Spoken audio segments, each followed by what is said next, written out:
पहा आता कढई तापलेली आहे, त्याच्यामध्ये आपण तेल गरम करून घेऊया। फोडणीसाठी मी तेल टाकत आहे। तर आपण बनवत आहोत आता चिगळ आणि घोळ, चिगळाची भाजी। तुमच्या इकडे काय म्हणतात चिगळासाठी? घोळ म्हणतात का काय म्हणतात? अशा प्रकारे मी कांदा बारीक केलेला आहे आणि ही चिगळाची भाजी धुवून, स्वच्छ धुवून, नीट करून बारीक करून घेतलेली आहे। तर आता पहा तेल गरम होत आलेलं आहे, आपण त्याला फोडणी करून घेऊया। त्यात टाकलेले जिरे,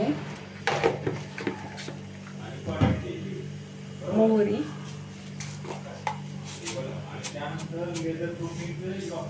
थोडा कढीपत्ता, त्यानंतर कांदा टाकूया।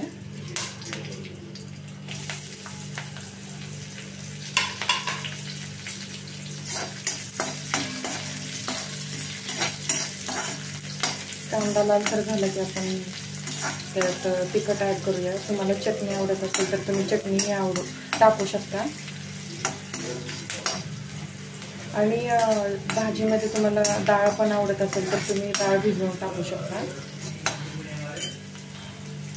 तर ही भाजी खूप छान लागते आणि मी टिफिनसाठी पण खूप न्यायची। ज्यावेळेस शाळेत होते, कॉलेजला होते तेव्हा माझी फेवरेट भाजी आहे ही चिगळची।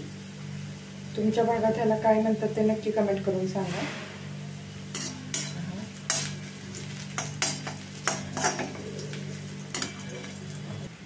यात मसाला टाकते मी।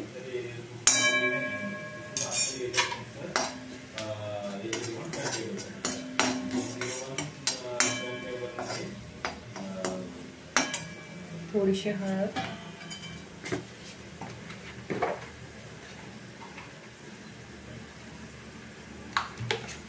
यानंतर भाजी टाकून हलवून घेऊया।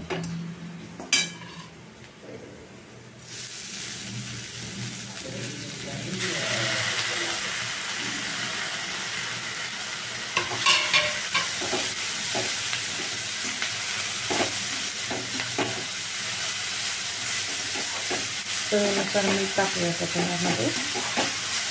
यामध्ये पाणी नाही टाकायचं, आपोआप ह्याला मीठ टाकलं की पाणी सुटतं आणि त्या पाण्यातच ती भाजी शिजवून द्यायची।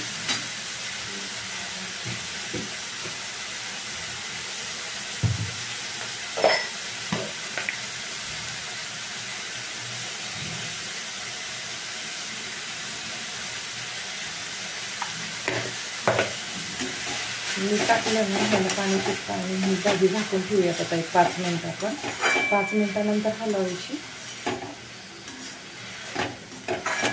तुम्हाला जर आवडत असेल तर ह्या डाळ टाकू शकता किंवा भिजवून मुगाची किंवा हरभऱ्याची डाळ टाकू शकता, तुमच्या आवडीनुसार। झालं, आता ह्याला झाकून ठेवूया। 5 मिनिटानंतर आपण ह्याला हलवूया। बघा आता कलर चेंज झाला भाजीचा, म्हणजे बऱ्यापैकी शिजलेली आहे। तर शिजली का नाही हे कसे ओळखायचे? ह्याचे हे दांडे घ्यायचे आणि चेक करायचे। हे अजून तरी नाही शिजली, अजून एकदा वाफ देऊन घ्यावी लागेल। आता ह्यामध्ये आपण शेंगदाण्याची कूट ॲड करूया।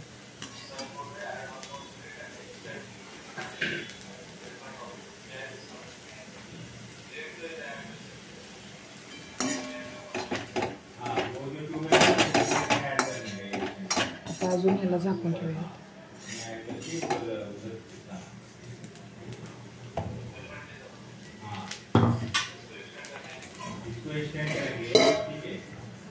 अशा प्रकारे आपली चिगळची भाजी रेडी आहे, तुम्ही बघू शकता। आपली तयार आहे चिगळची भाजी।